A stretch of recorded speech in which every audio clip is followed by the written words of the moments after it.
Hey guys, welcome back. I know it's been a little bit. Just had some stuff going on, but I'm glad to be back and reading some more of this book for you guys, The Deficit Myth by Dr. Stephanie Kelton. If you guys are not familiar with her, I'd definitely check her out on social media and also kind of read a little bit about the book if you're interested after listening to this video today. Hope you all been well and not had some big snowstorms like we have here. But other than that, let's get back into it here. So, no full employment, no fair trade. Now that we understand the simple financial flows, we can return to thinking about the human and economic impacts of trade. Too often, the US doesn't just lose dollars to the rest of the world, it loses jobs too. As we discussed above, most of the angst people feel when they think about US trade deficits appears to stem from pain, especially the pain that comes from unemployment as American businesses close up shop and ship jobs overseas. As MMT economist Plavlina Teknova has documented, and unemployment resembles an epidemic. Like a virus, it affects other people nearby, resulting not only in lost income, but higher mortality and suicide rates, and a permanent decline in well being. But it's easy to blame immigrant workers, foreign currency manipulators, or even global technology than to come to terms with the fact that joblessness is an official policy in the United States. And it really is today. And what she stated at that couple sentences ago was, right now there is, well, especially because of the pandemic, there's been an increased rate in suicide or so successful suicide and suicide attempts, and people not living longer. People get sick, people are not healthy, they don't have proper shelter, or maybe the water's not treated, whatever. And that's leading to the cause of death today, too. I have argued that one of the best answers to, quote, they took our jobs is, quote, everyone gets a job. The MMT solution to involuntary unemployment is to introduce federal job guarantee that establishes a legal right to a good job at good wages with good benefits. This would this would address one of the most pernicious effects stemming from trade. The unemployment that is too often visited upon whole communities as jobs are lost to foreign competition. It's not enough just to provide training and other temporary forms of assistance to workers whose jobs are lost to foreign competition. Federal programs like Trade Adjustment Assistance, or TAA, are important, but something more is needed. That something is a federal job guarantee. By no means is it a panacea, but a minimum.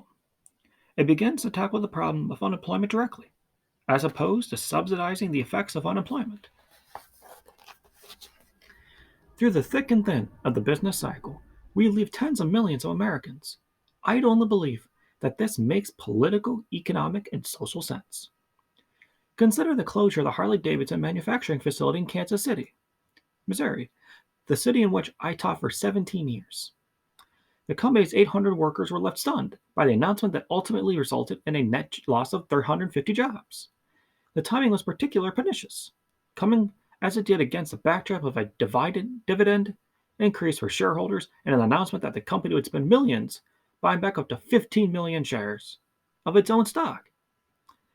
Had a federal job guarantee program been in place, it would have mitigated the impact of the closure. At a minimum, it would have provided the workers whose jobs were lost with a way to remain employed right in their communities. But it would have done more than that. The benefits of a federal job guarantee not only include the production of goods, services, and income, the guarantee also features on the job training and skill development, poverty alleviation, community building, and social networking, social, political, and economic stability, and social multipliers, positive feedback loops, and reinforcement dynamics that create a virtuous cycle of socio-economic benefits.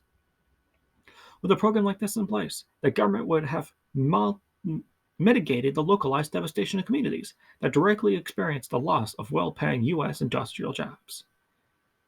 Now, what she's kind of saying here is that, yes, there, even under FDR's Second Bill of Rights kind of calls for a job guarantee, where no matter what's going on, you can get a job. If you're unemployed, like if your employer lays you off, you can rely on the federal government to get a job.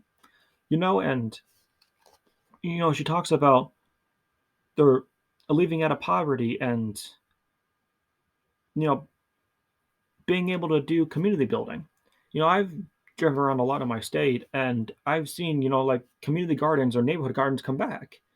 Or now we're working on a greenhouse to store plants we're growing, or even working on a project together is a way to have social relations. So that's kind of what she's referring to in here. It may be hard to imagine an economy that doesn't allow millions to fall by the wayside, but that's because America has almost never achieved anything like true full employment. It's something we've rarely experienced outside of wartime. One of the most important features of a job guarantee program is that it maintains a full form of employment by immediately rehiring the unemployed into public service work, providing them with income and the retraining required when they are displaced by trade stocks. In this way, the job guarantee can serve as the core of a response to both free trade and the trade war. With a job guarantee, free trade is no longer a threat to full employment, and trade wars are no longer necessary to prevent unemployment. Trade negotiations can then focus on labor standards and environmental sustainability, with the U.S. using its market power to promote acceptable working conditions and environment standards worldwide. Today, Chinese firms sell American households many environmentally unfriendly products.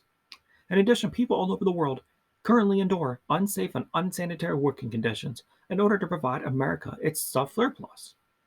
If we want to prioritize the well-being of workers worldwide, communities, and the planet as a whole, then we need a new approach to global trade.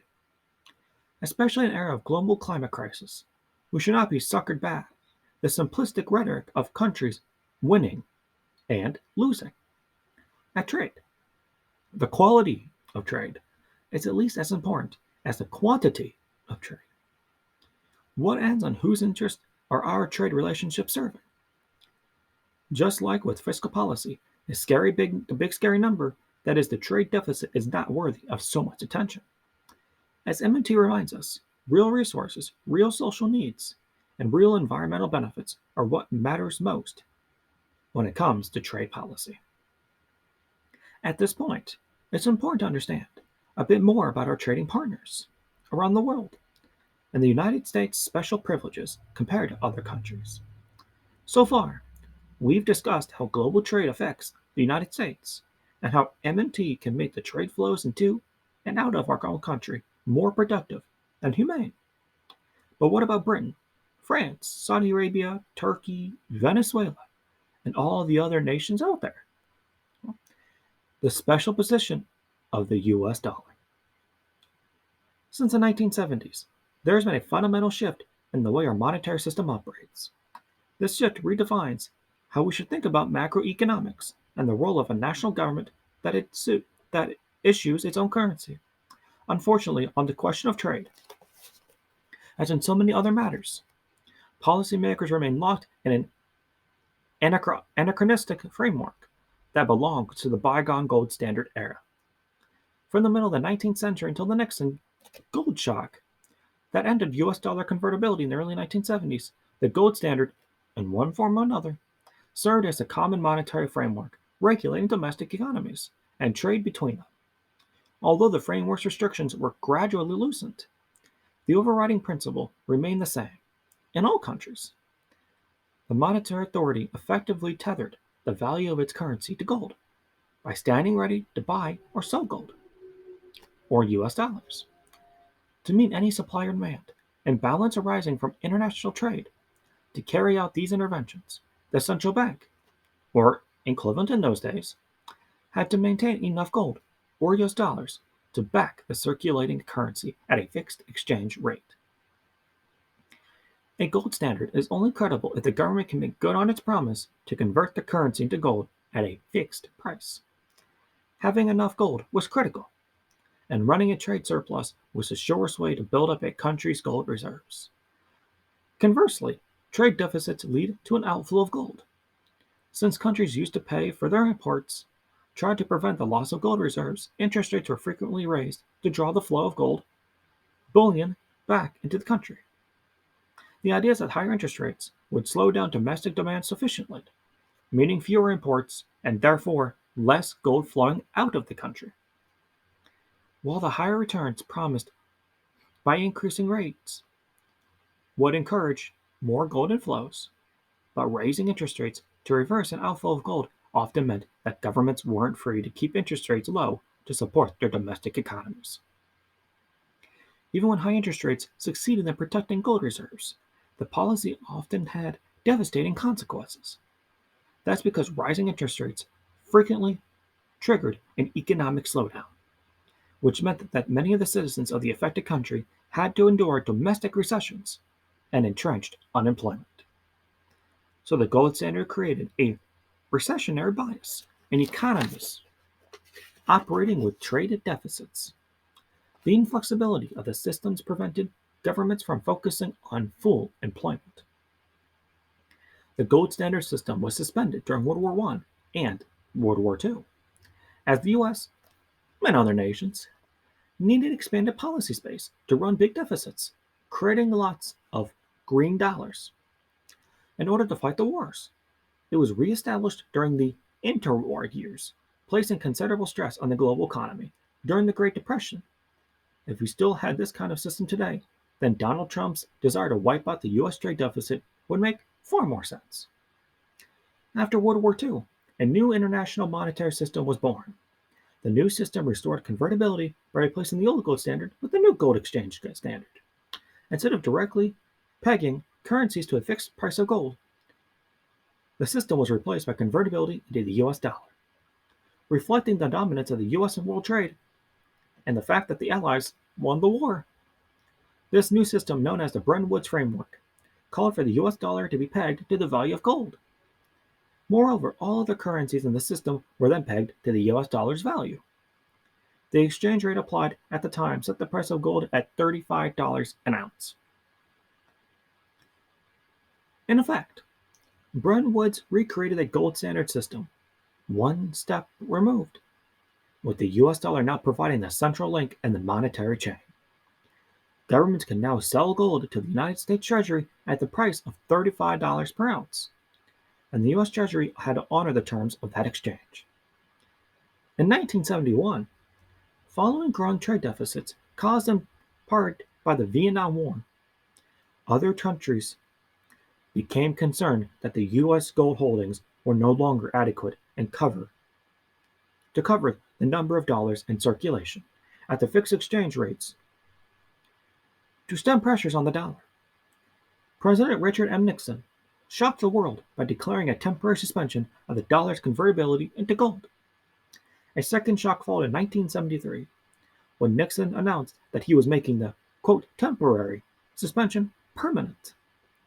Nixon's move was brought about by the realization that the U.S. needed more policy space than was available under Bretton Woods. Announcing the change in policy, Nixon declared, and quote, "We must create more and better jobs. We must stop the rise in the cost of living. We must protect the dollar from the attacks of international monetary speculators." To achieve the first two goals, he proposed tax cuts and a 90-day freeze on prices and wages. To achieve the third, Nixon directed the suspension of the dollar's convertibility into gold. Unquote. And ultimately, the resultant social instability throughout the world caused the system to collapse. It had been under pressure in the 1960s with a series of, quote, competitive devaluations, weakening one's currency to improve competitiveness in the trade arena. By the UK and other countries that were facing chronically high unemployment due to persistent trading problems. Richard Nixon delivered the coup de grace in 1971. This ended the gold standard. From this point on, most major currencies were no longer on a fixed exchange rate. Abandoning fixed exchange rates and floating the currency gave currency issuing governments like the US expanded policy space to sustain full employment. Notwithstanding the collapse of the Bretton Woods system of fixed exchange rates, gold standard thinking still dominates our discourse on trade policy, which is why so many politicians still regard trade deficits as inherently dangerous. On a gold standard, the government can run out of gold. Remember, gold is a mineral. Gold is not a digital currency or printed money like the US dollar. With the end of the gold standard and/or fixed global exchange rates, this kind of thinking is no longer valid. The only residual legacy left from the Bretton Woods is that the US dollar still plays a central role in the global economy, and it sure does. When companies and governments around the world engage and trade with one another, they write an enormous portion of those contracts in US dollars. Even when the country doing the buying and the country doing the selling doesn't use dollars as their internal domestic currency. A handful of other major countries, like the euro, play a role like this as well, but none come close to dominating the markets the way the US dollar does. Nearly 90% of currency trading involves the US dollar. This is the situation people are referring to when they say that the US dollar is the dominant global currency. Could that change? Yes, of course. Nothing lasts forever. As MIT economist L. Randall Wray put it, and quote, the dollar will not always reign supreme, but has a lot of life remaining as the most desirable asset to hold in portfolios, end quote. Next topic, the spectrum of monetary sovereignty. Monetary sovereignty is key to understanding MMT. Governments need a high degree of monetary sovereignty in order to exercise policy autonomy. This is to be able to run their fiscal and monetary policies without fear of painful backlash from financial or foreign exchange markets. Many countries possess, but don't take full advantage of their monetary sovereignty. In addition to the United States, countries like the United Kingdom, Japan, Canada, and Australia, to name a few, enjoy a high degree of monetary sovereignty. They all issue non-convertible fiat currencies, and they largely refrain from borrowing in currencies that aren't their own.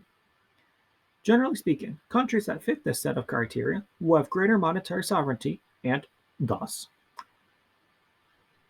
more policy autonomy when it comes to managing their own economic destinies. They needn't agonize over government deficits or trade deficits, and they are free to focus their domestic policy agenda on achieving macroeconomics. Goals like full employment and price stability. Not every government enjoys this much policy flexibility. Some nations have weakened their monetary sovereignty either by pegging their exchange rates, examples Bermuda, Venezuela, Niger, abandoning their national currencies. All 19 countries in the Eurozone, Ecuador and Panama, or by borrowing heavily in US dollars or other foreign currencies, Ukraine, Argentina, Turkey, and Brazil, doing any of these things compromises a nation's monetary sovereignty and diminishes its policy flexibility. Most developing economies are at the weaker end of the sovereignty spectrum. Even those that can issue a non-convertible fiat currency usually can't afford to ignore fiscal and trade imbalances. That's because more poor and developing nations rely on imports to meet vital social needs: food, oil, medicines, technologies. And that means they have to worry about how they're going to get enough foreign currency, usually US dollars, to pay for imports. Many end up borrowing in US dollars and then struggling to repay those loans. For these and other reasons, many countries around the world are stuck in a situation where they can't rely on their own currency issuing powers to build a good economy for all their people. Developing countries may receive aid from the international community or loans from institutions like the International Monetary Fund, which is extremely predatory and not a great organization at all, ran by the United States. Also, the acronym would be IMF, but it never seems to be enough to help them escape the trap of needing to rely on foreign currency for their survival. By running trade deficits, the US allows these countries to build up their US dollar reserves. Those dollars are our lifeline to the food, medicines, and other critical imports that many developing countries depend on for their survival. They also help many indebted nations earn their currency they need to repay the loans to the IMF and other foreign lenders. In a very important sense, America's trade deficits are not optional. Much of the world simply must run trade surpluses with America. Even developed countries like Korea, Taiwan, Japan end up stockpiling US dollars. These dollars are usually held in the form of US treasuries. When foreign countries run trade surpluses with the United States, the US pours dollars into the foreign bucket, just like anyone else with green dollars. Foreigners can recycle them into the yellow dollars we call US treasuries. that makes some people nervous as they interpret it as a sign of weakness on the part of the US. To them, it looks like the US is dependent on foreign lenders to pay its bills. Remember that Barack Obama said that the US has taken out, quote, a credit card from the Bank of China. But that's not what's really happening. In fact, if you look closely at the major international holders of US Treasuries, you discover that nearly all of them are not exporters to the United States, including China, Japan, Taiwan, Hong Kong, and the world's major crude oil producers. It is true that the US government pays interest on those yellow dollars. But as you have learned, bond sales are always optional in a country like the United States. Giving foreigners access to treasuries simply grants them the same option available to any holder of green dollars. The rest of the world like this. For the same reason, you and I might like having the option to hold some of our money in a checking account and some of it in a savings account. The point is, we are not dependent on foreigners in the way many fear. In short, just as Uncle Sam's budget deficit arises from American businesses and households' desires to accumulate a surplus of US dollars, America's trade deficit arises from the rest of the world's desire to accumulate a surplus of US currency. The global hunger for dollars is largely why we've been running a trade deficit nonstop for decades. In this regard, the United States does sit in a powerful position compared to the rest of the world for both good and ill. Thanks to the US dollar's unique role as a global reserve currency, Uncle Sam never has to borrow in anything but its own currency. And he doesn't have to do that. This gives the US something of an advantage, but it does not mean that the United States is the only country with the power to carry out its domestic policy agenda. Any country with a high degree of monetary sovereignty has the ability to pursue a domestic policy agenda aimed at keeping its economy operating at full employment. As we'll see, even developing countries can enhance their monetary sovereignty and open up enough policy space to allow them to pursue domestic full employment. Many advanced economies enjoy a high degree of monetary sovereignty. Like they have many high value-added production sectors, a point we'll return to below. They boast enormous opportunities for those eager to invest in their economies, buying stocks, real estate, and more. Since investing in those domestic assets requires obtaining the country's respective currencies, demand for their currencies remains high across the globe. In economic jargon, they have deep capital markets. Just as MMT argues that domestic demand for the US dollar is driven by the need to pay federal taxes. And this demand supports the dollar's value. The international need for investment assets drives demand for both the US dollar and other major currencies, helping to stabilize their value. Like the US, these other advanced nations float their currencies, meaning they don't have to try to defy the value of the currency to anything else. That way, they don't have to defend the peg by buying, selling, or borrowing currencies they don't control. This is another reason they enjoy very high degrees of monetary sovereignty. Many countries weaken their monetary sovereignty by continuing to peg their currencies to the US dollar. Saudi Arabia, Lebanon, and Jordan. Or even go further and use the US dollar as their official domestic currency, such as Ecuador, Panama, and El Salvador. In both cases, making a much bigger effort to accumulate and stockpile dollars becomes a necessity. Pegging your currency can also worsen your monetary sovereignty. Over time, as your private sector grows, increasingly accustomed to borrowing in the currency you're pegging to. Meanwhile, government themselves may have to get deeper and deeper into US dollar debt, which reduces their monetary sovereignty even further. Further down the spectrum, another choice that strips countries of monetary sovereignty is joining a currency union. Nations like France, Spain, and Italy, despite being advanced economies with deep capital markets, cannot operate as currency issuers. That's because they are all full members of the Eurozone, using a currency that can only be issued by the European Central Bank, ECB. That relegates all Eurozone members to be mere currency users. This point is crucial to understanding Greece's seemingly endless debt crisis, for example. Finally, at the opposite end of the monetary sovereignty spectrum from the US are the poor developing countries of Africa, Asia, and Latin America. We should close out this chapter by discussing their situation in some detail, because despite the damage done by trade policy to the American working class, the United States is far from the most abused victim of the modern international trade order.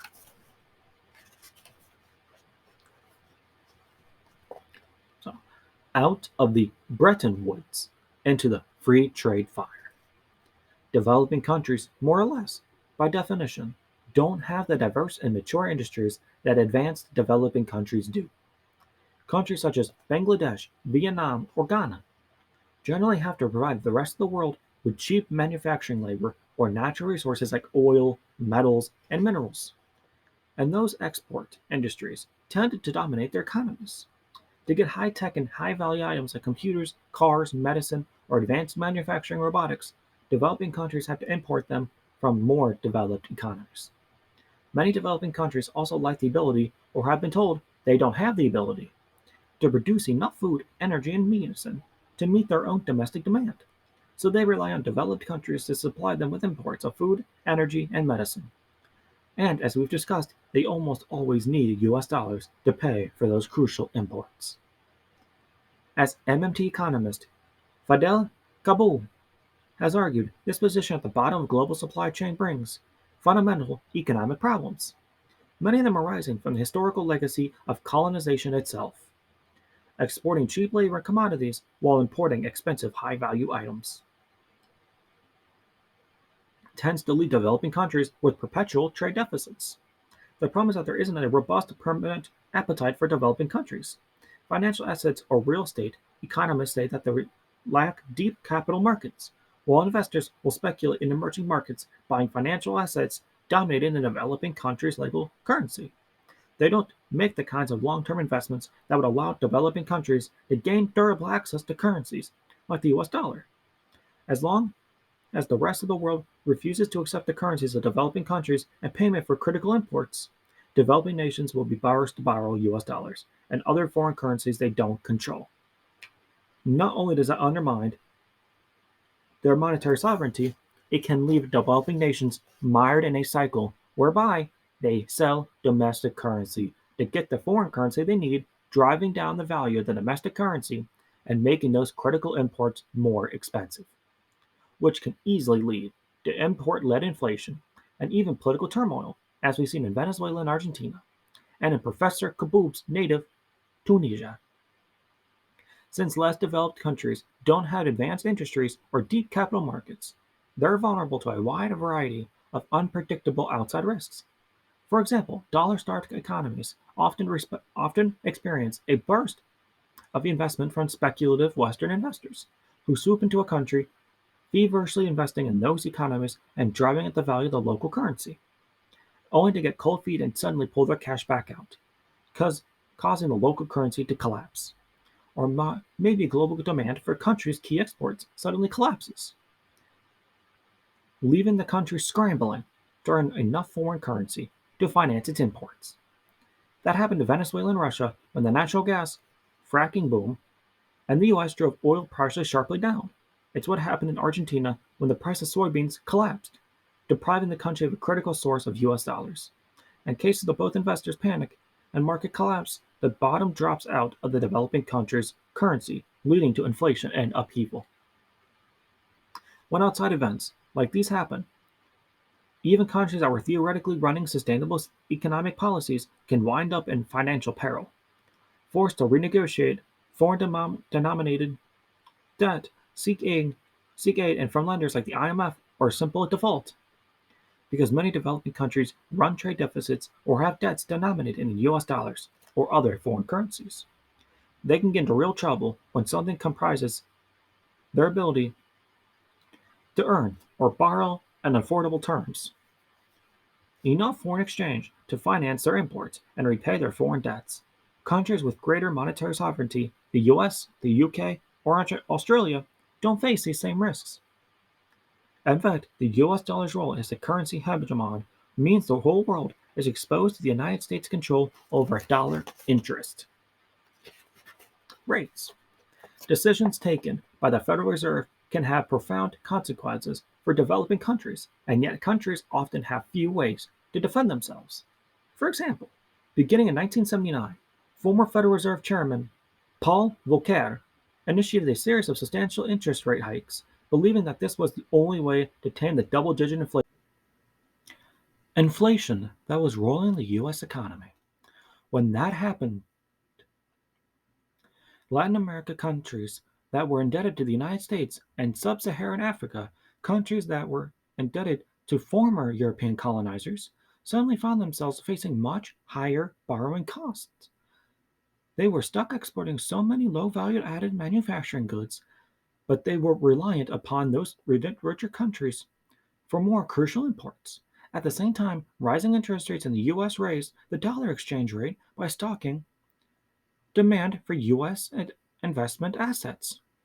This delivered a double gut punch to developing countries who not only saw the value of their currencies drop precipitously, but also faced borrowing costs on a growing pile of debt denominated in foreign currency. In the end, Volcker's rate hikes drove many developing countries into crisis, fueling a rapid economic downfall from which some countries have yet to fully recover. Back when Bretton Woods was still in effect, the system established a host of international organizations, including the IMF, the World Bank, and the General Agreement on Tariffs and Trade, now the World Trade Organization. Within the Bretton Woods system, these organizations focused on actively governing the conditions of trade among countries. This involved a variety of tools, like tariffs and capital controls, aimed at keeping trade flows stable and national economies at least somewhat insulated from one another. When Bretton Woods ended, the global institutions it created remained, but over time, their governing philosophy shifted, the religion of free trade took over, and the tariffs and capital controls were relaxed in the name of trade libertarianism. Not libertarianism, liberalization. When Western elites decided that fully exposing developing countries to global trade and to the in and out rushes of investor money would discipline their economies into becoming better.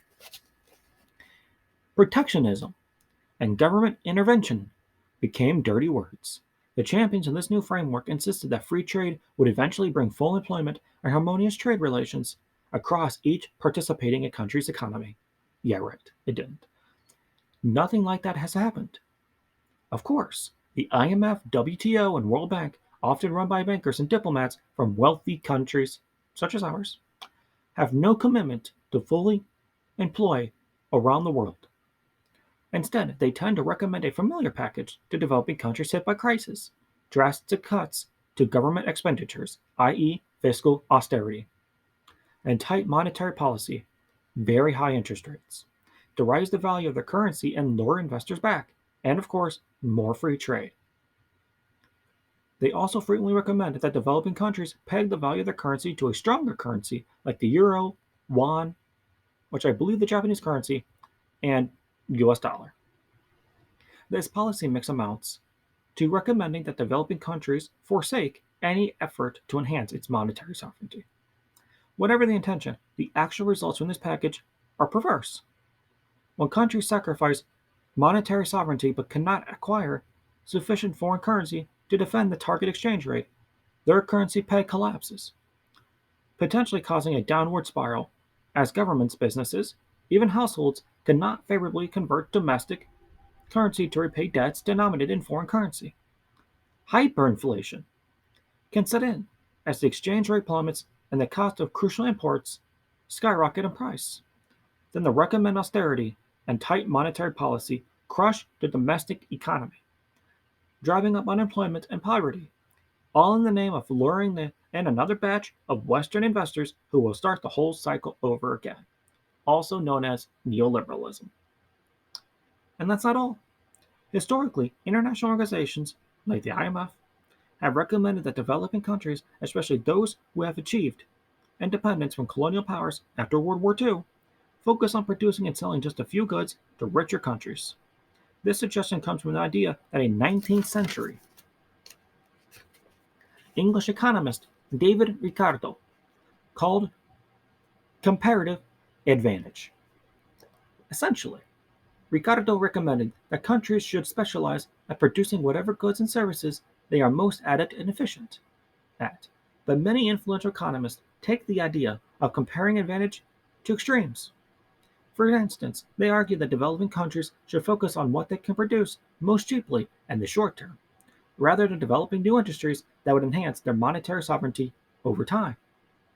In other words, international Western elites have told poor countries they should not indulge in developing strategies that focus on job creation, energy independence, or any goals aside from specialized production.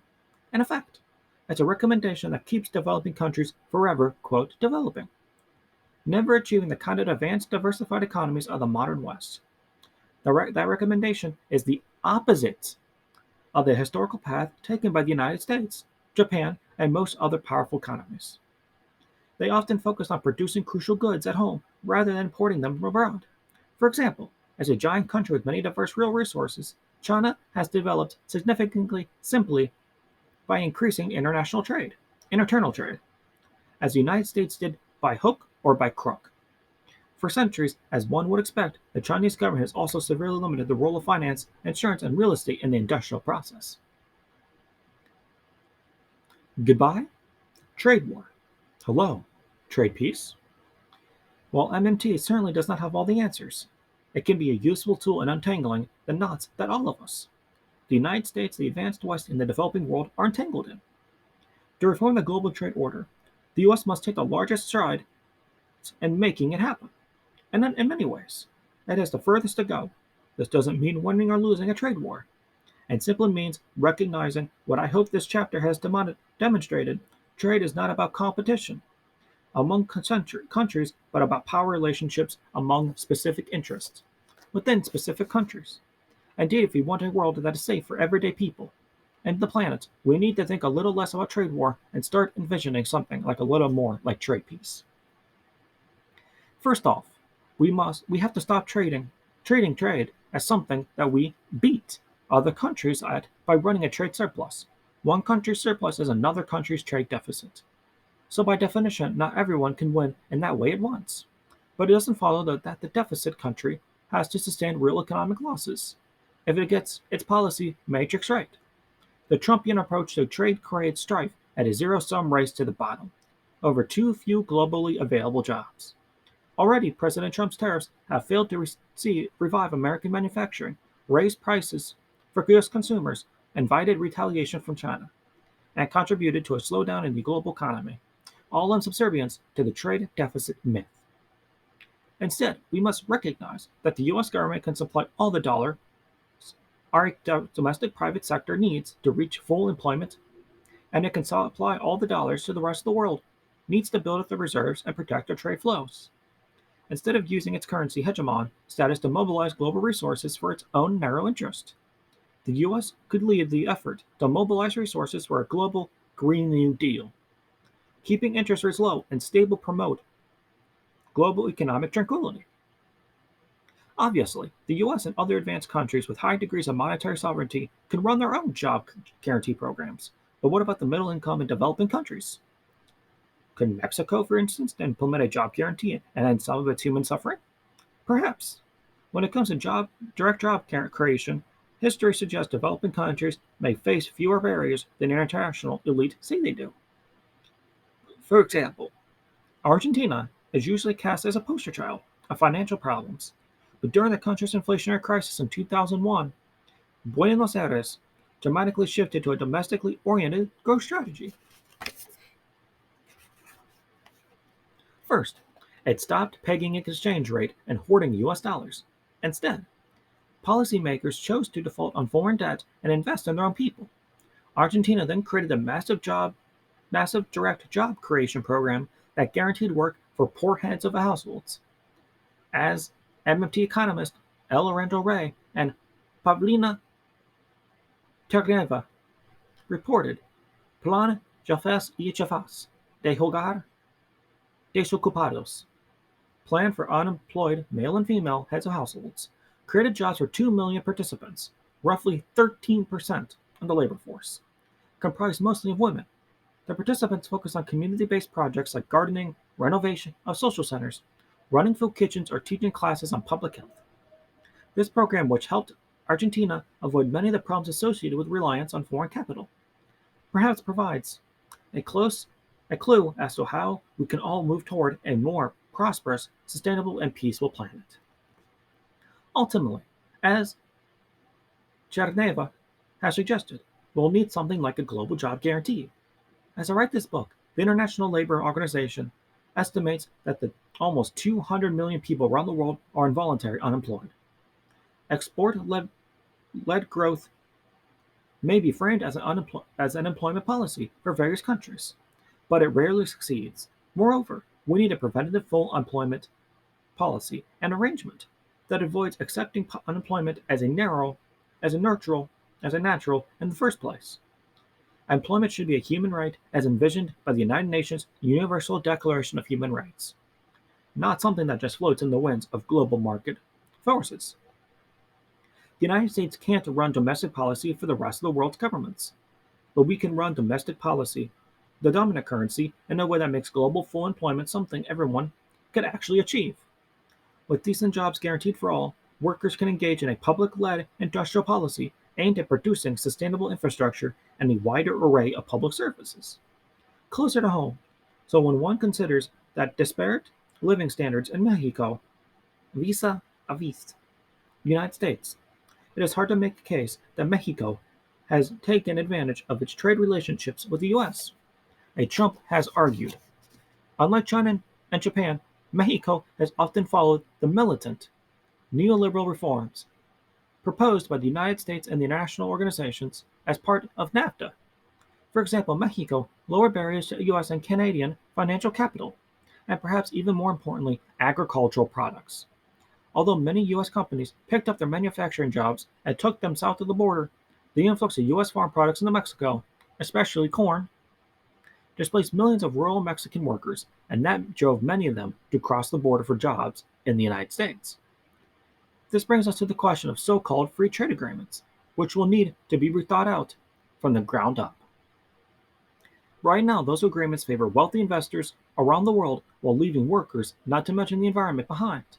Many current trade deals include investor-state dispute settlements, ISDS, and mechanisms, for example. These mechanisms provide corporations with a parallel system of justice that allows them to sue democratically elected governments for adopting policies, restrictions, regulations, or other protections that the corporation views as a threat to its bottom line.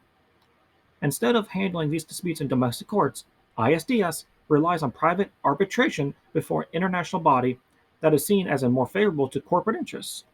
Then there's international intellectual property enforcement, which, among other things, allow corporations to charge exorbitant prices and fees to developing countries before permitting them to manufacture affordable generic pharmaceuticals. For AIDS patents in the world's poorest countries, the patent provisions in free trade agreements like the Trans-Pacific Partnership are a death sentence. Such free trade agreements entrench global divisions between rich and poor. They shoehorn poor parts of the world into fossil fuel extraction, helping to hasten climate change. They give developing countries little choice but to submit to export-led growth, which in reality means exploitative labor conditions to assemble cheap goods on behalf of the wealthy and advanced nations. They even expand the monetary sovereignty of rich countries at the expense of poorer countries. The US can act as a global leader in reforming these trade arrangements by standing standards and the details it helps to craft. It can demand strict ecological standards of its trading partners, as well as robust labor protections, like a job guarantee geared toward helping poor nations achieve food and energy sovereignty. It can insist that its trading partners share green technology and intellectual property with other countries in a way that truly lifts all boats. A revamped WTO could mandate these sorts of provisions and trade agreements as well, rather than entrenching existing privileges for powerful multinational corporations as it does today. Meanwhile, as Fidel Gaboob recommends South-South trade relations, trade partnerships could help developing countries grow complementary industries and escape their current position in the global production chain. When they're stuck importing high-value furnished goods and exporting cheaper intermediate goods, otherwise we will need a system that transfers these productive resources and technological know-how from the developed world to the developing one. That would deliver poorer parts of the world the industrial capacity they need to build up their renewable energy and sustainable food sovereignty. and thus escape the trap we discussed earlier of being dependent on imports to access critical resources. In theory and practice, lack of food and energy sovereignty are resolvable problems. Even major food importing countries with mostly desert climates can adopt a sustainable agriculture program by investing in more water efficient hydroponic and aquaponics food production. And even countries with no oil and natural gas reserves can adopt a renewable energy program by installing solar and wind farms and by investing in energy efficiency for housing and transportation. And to that extent, we encourage a global effort to contain the effects of climate change. Policy that helping developing countries and world to decarbonate their economies not only lessens their dependence on US dollars to purchase fossil fuels, but also enhances global cooperative efforts to reduce harmful carbon emissions that continue to threaten our planet's long term survival. As long as most developing countries have to import basic necessities, they will remain developing, caught in a desperate scramble to acquire the currencies of the rich world. Corporations around the world will keep feverishly chasing short term profits, extracting scarce natural resources, polluting precious ecosystems, and ruthlessly firing desperate people, all in the name of maximizing shareholder value. Left unchecked, the situation is an open invitation for demagogues like Trump to come along blaming foreigners and exacerbating term and tensions among the world's people. In addition to South-South trade agreements, developing countries need to return to regulating financial transactions across borders. They may not be able to implement the classic form of capital controls that ruled during Bretton Woods and relied on global cooperation, but they can certainly do better than they are now. Foreign investors should be limited in the ways that they can invest in domestic assets and in their ability to sell out and create downward pressures on the exchange rate market. This will reduce the need to accumulate dollar reserves and help developing countries realize the benefits that a flexible exchange rate system can provide. In other words, regulating international capacity flows shouldn't be looked at as a short-term stopgap measure, but a permanent policy to help nations retire in higher degrees of monetary sovereignty. We share only one planet. Our current trade system is not up to the task of meeting the social and economic challenges of global poverty and joblessness. Meanwhile, we need a global all hands on deck effort to deal with climate change. Trade peace isn't simply something we can achieve, it's something we cannot afford not to achieve. Thank you guys for watching. I know it's been a little while. I hope you guys enjoyed and learned a thing or two and can take this into your future. If you do get a degree in economics or political science or trade or whatever, you can maybe take a few of our points and apply it to maybe your day to day thoughts or your personal beliefs. Other than that, guys, have a great day.